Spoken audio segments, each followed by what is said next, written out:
True leadership comes from wisdom, not size और strength. क्या आपने कभी सोचा है कि कभी-कभी सबसे छोटा सबसे बड़ा नेता कैसे बन जाता है?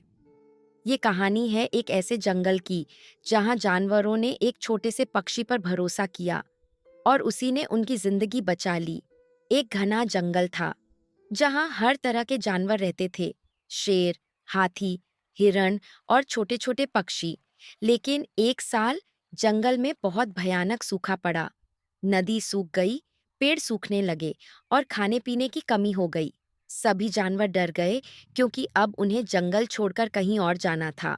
जंगल के सभी जानवर एक जगह इकट्ठा हुए। शेर ने कहा, मैं सबसे ताकतवर हूँ, मैं नेतृत्व करूँगा।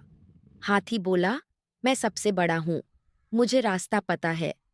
हर कोई खुद को नेता बनाना चाहता था, लेकिन कोई ये नहीं सोच रहा था कि सही रास्ता कौन जानता है। तभी एक छोटा सा पक्षी धीरे से बोला, मैंने कई बार इस जंगल के बाहर उड़ान भरी है, मुझे एक हरा भरा इलाका पता है। सभी जानवर हंसने लगे। इतना छोटा सा पक्षी हमें रास्ता दिखाएगा? तभी एक बूढ़ा कछुआ आगे आया। उसने कहा, नेतृत्व ताकत से नहीं, समझ और अनुभव से होता है। अगर इस छोटे पक्षी को रास्ता पता है, तो हमें इसे मौका देना चाहिए। जानवरों ने थोड़ी सोच विचार के बाद उस छोटे पक्षी को अपना नेता मान लिया। यात्रा शुरू हुई।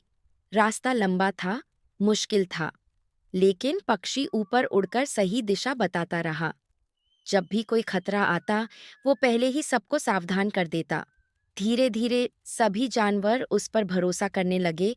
कई दिनों की कठिन यात्रा के बाद आखिरकार वे एक हरे भरे जंगल में पहुंच गए। वहां पानी था, खाना था और सुरक्षित जगह थी। सभी जानवर खुश हो गए और उन्हें समझ आ गया कि असली नेता कौन होता है।